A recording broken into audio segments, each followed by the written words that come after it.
transforming the way students and professionals learn, explore, and engage in the world around them. That is a captivating 3D environment where lessons come to life, offering a completely new and immersive way to experience education. Harness the power of AI for personalized learning pathways. Stay engaged with interactive assessment and quizzes, allowing you to track your progress and achieve your educational goals. Unlock deeper understanding with complex model analysis, breaking down intricate subjects to reveal their inner workings. Master skills through simulation-based training scenarios, preparing you for real-world challenges and future success. Join us as we modernize the educational landscape and create a brighter future for learners everywhere. All right, so how is this happening? There's a big evolution going on in education delivery. I believe it was also driven to go much faster, as most of us do, by the pandemic, as we had to deal with remote learning, which I found very challenging, teaching the things that I teach in virtual media.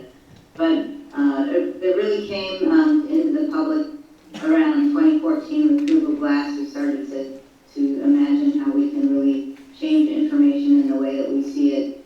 And then we now are combining augmented reality, virtual reality, and artificial intelligence. And now we have this new thing, which really is a computer on your head. So the Apple Vision Pro. It's the first headset that's really developed for applications and really to replicate a computer, but then go beyond. And then the hope is that we all just eventually run around with small glasses and we work together instead of being individuals sitting in front of a computer. So it's a really exciting era. Here at Gamma Reality, we are working with Apple to make our applications fun and engaging and easy to use for our clients as well.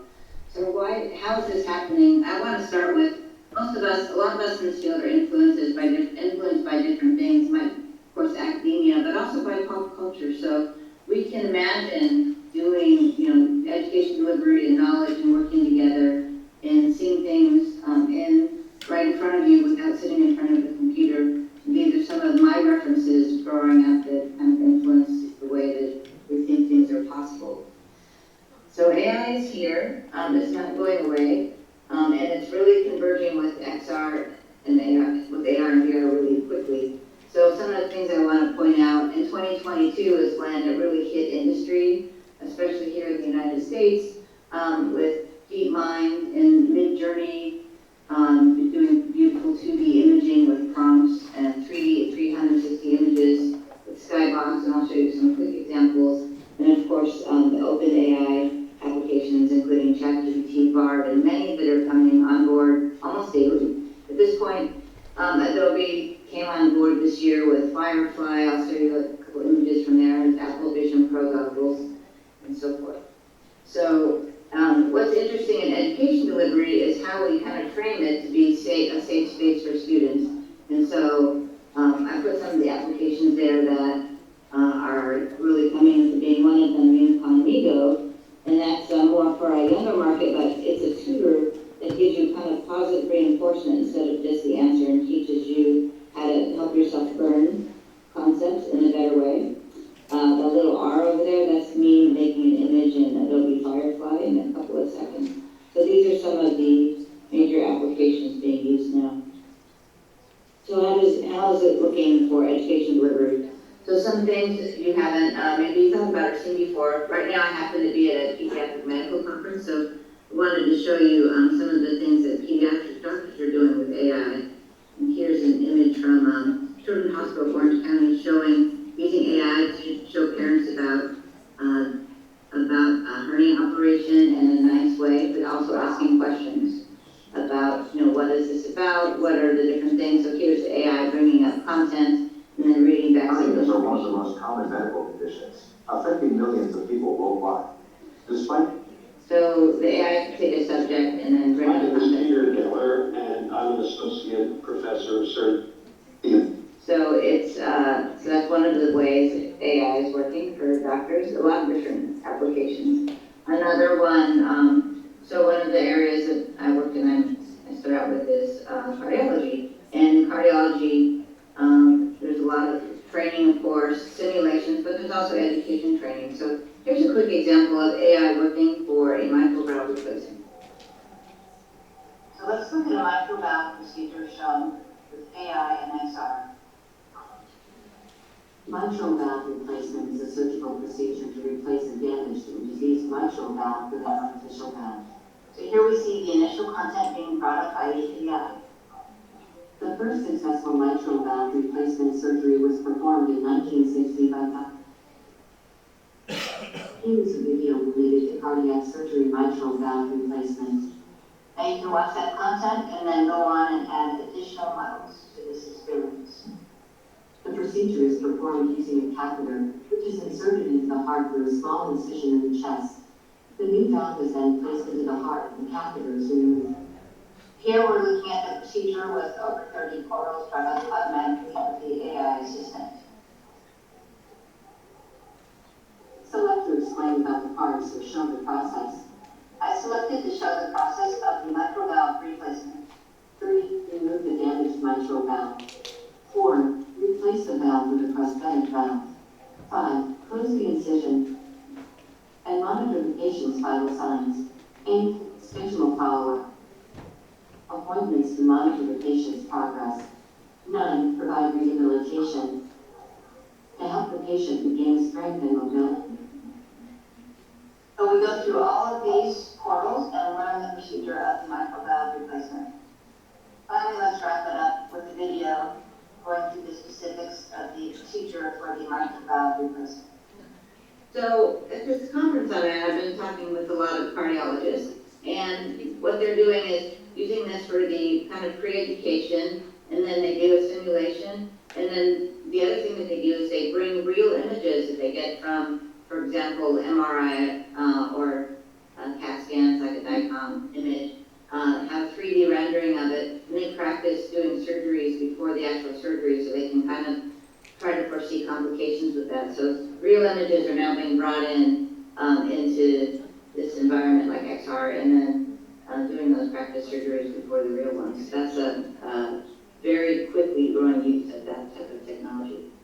So for educators, where is this happening? And I bring this up because this is more of a space that students are in more than faculty or professors, and so and my students have been here for much longer than I have in Discord. I found that Discord has a lot of information in there that I didn't know about. For example, Midjourney, I can do 2D prompts and get images there, and content is very important when you're talking about XR. Or I can learn how to prompt. For example, this is in Midjourney. It's a long prompt about how to make this specific backpack, but I can learn, like, how do people do these prompts? What do the short ones look like? The long ones look like? What do I need to do for my own prompt and the images that I want to get? So that's happening in Discord. So these are some that I generated after learning that, and this would be something like for storytelling, but stuff that, and I do teach digital imaging, but stuff that I personally could not draw, but I might be using this for some content within my class. Another thing that I love is that I can also prompt for 360 images. This is very helpful in gaming, but it's also helpful in teaching, because when you put this in an XR application, you have this 360 image, you can add knowledge portals and information around it. So this is one that we teach at my college, automotive technology, and I can bring up, all right, I can go back and say I need 3 cars and certain types of tools, and I can change these images how I want them and get them instantly. There's another one I created, a biology lab, a beautiful looking lab, and I can go around and add equipment in there and then teach students about that in these 360s. And here's just a beautiful image from a fantasy story that I made with Castle.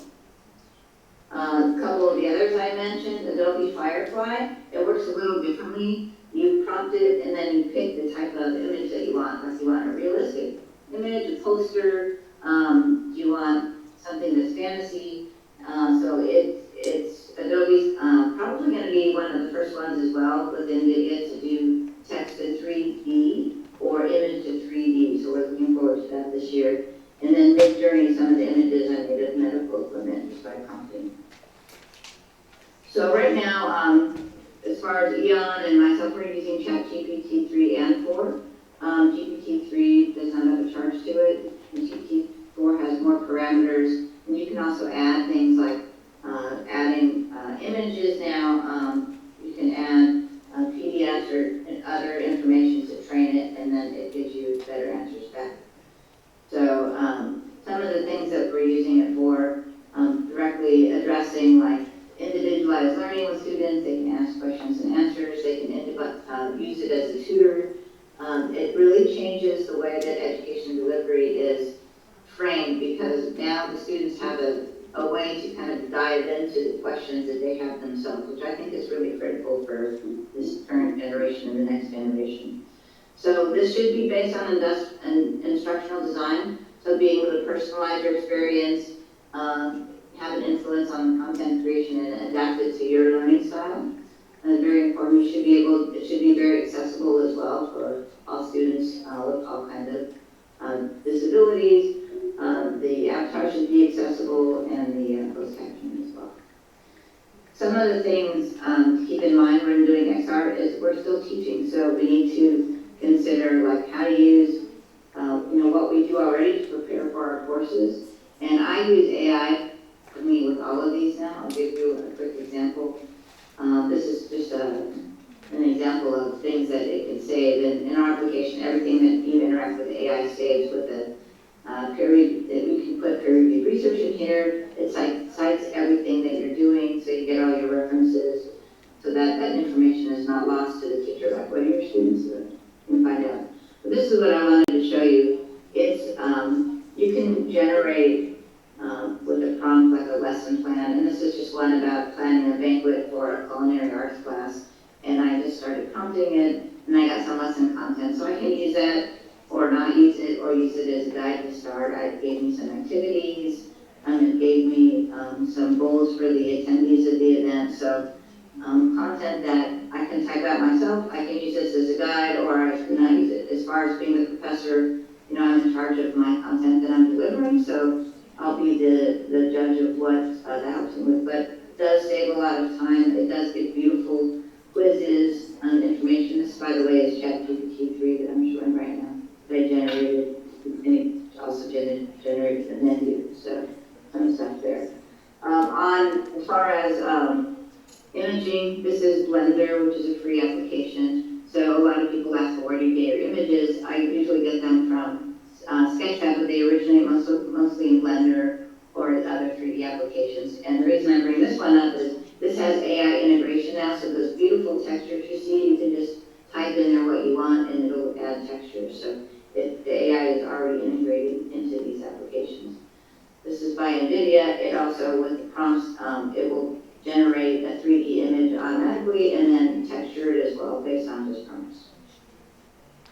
So one of the things I realized working with people all over the world is all this prompt engineering. I have the luxury of getting to test this all day, but everybody else is busy teaching and researching. So on our website, we have a thing called eUnlearn, and in there I made a little website for educators. It's free. You can go on there, and I call it Educator Tools. So I put prompts in there. I just want to show you one example. I connected to course content and workforce data. So on course content, I put a prompt that, or put a whole bunch of prompts there's on both of these sections, but I'll just show you a quick example. For example, learning outcomes aligned to visual information. So you have to identify who you are, what you're teaching, and what you want it to output. And so there's a whole bunch of these prompts that I put into here, and then it generates something like this. So this is one prompt result. So you get images now, right from applications like Bard, which is the Google AI, and you can get information that this really helps people. Like, what kind of 3D content would I add to my lesson? So I have my same lesson. I already have my learning outcomes. I know what I'm teaching. What kind of content or 3D models would I do? And maybe in place of a PowerPoint or in place of a 2D image. And so this is very helpful for a lot of folks that we work with, so that you can do this research before you even get started. I just want to show you, I don't have that much time left, but a couple examples. This is one I did the other day when I went flying, bringing the AI kind of with me, so let me show you this. Welcome to Long Beach, home to the Queen Mary. Please start by setting up a persistent anchor. I did on my iPhone, and I set up an anchor where I am in Long Beach.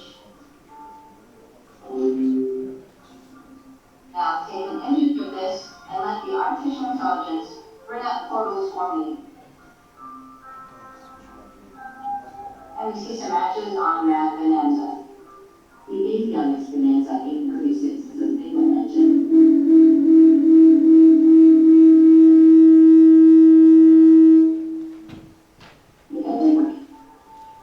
The max speed for the bonanza 836 is 300 knots, and the max range is 1,890 nautical miles. The takeoff speed for the bonanza 36 is 80 knots. The surface ceiling of the avionics bonanza 836. So you can see here, I'm just sitting in the back of the airplane, but this is kind of the amazing part. When we were flying, it was still working. So now we go right down the runway for takeoff. Notice the AI system is still operating. While I try to hold it steady as we do our takeoff from Long Beach Airport. Here we are on a beautiful day in Southern California, and then returning to the Long Beach Airport and a beautiful landing again with the AI systems.